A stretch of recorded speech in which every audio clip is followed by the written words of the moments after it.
വകുപ്പുകളിൽ തീരുമാനമായതോടെ വിവിധ കേന്ദ്രമന്ത്രിമാർ ചുമതലയേറ്റെടുത്തു. ആഭ്യന്തരമന്ത്രിയായി അമിത്ഷായും വിദേശകാര്യമന്ത്രിയായി എസ് ജയശങ്കറും റെയിൽവേ മന്ത്രിയായി അശ്വിനി വൈഷ്ണവും ആരോഗ്യമന്ത്രിയായി JP നദ്ദയും ചുമതലയേറ്റെടുത്തു. വിവിധ വകുപ്പുകളിലെ സഹമന്ത്രിമാരും ഇന്ന് ചുമതലയേറ്റു. തുടർച്ചയായ രണ്ടാം തവണയും ഭാരതത്തിന്റെ ആഭ്യന്തരമന്ത്രിയായി അമിത്ഷാ ചുമതലയേറ്റു.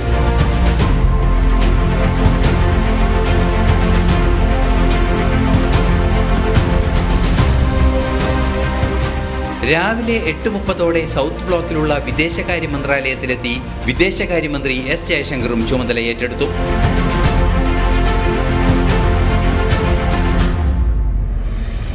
രണ്ടാം തവണയും റെയിൽവേ മന്ത്രാലയത്തിന്റെ ചുമതലയിലെത്തുന്ന അശ്വിനി വൈഷ്ണവിനെ പൂക്കൾ നൽകിയാണ് ഉദ്യോഗസ്ഥർ ഓഫീസിലേക്ക് സ്വീകരിച്ചത്. ശേഷം അശ്വിനി വൈഷ്ണവും അധികാരം ഏറ്റെടുത്തു.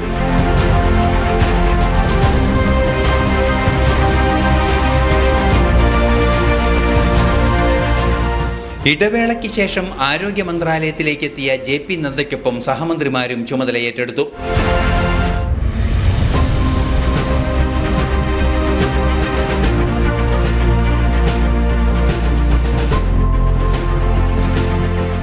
തുടർച്ചയായ രണ്ടാം തവണയാണ് ഭൂപേന്ദർ യാദവ് വനം പരിസ്ഥിതി മന്ത്രാലയത്തിന്റെ ചുമതലയേറ്റെടുക്കുന്നത്.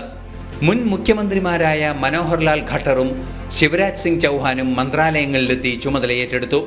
ജ്യോതിരാജ്യ സിന്ധ്യ, ചിരാഗ് പാസ്വാൻ, എൽ മുരുകൻ, ജയന്ത് ചൗധരി, ജിതേന്ദ്ര സിംഗ്, ഗിരിരാജ് സിംഗ്, ഗജേന്ദ്ര സിംഗ് ഷെഖാവത്ത് തുടങ്ങിയ മന്ത്രിമാരും വിവിധ വകുപ്പുകളിലെ സഹമന്ത്രിമാരും ഇന്ന് ചുമതലയേറ്റെടുത്തു. നാഷണൽ ഡെസ്ക്, ജനം.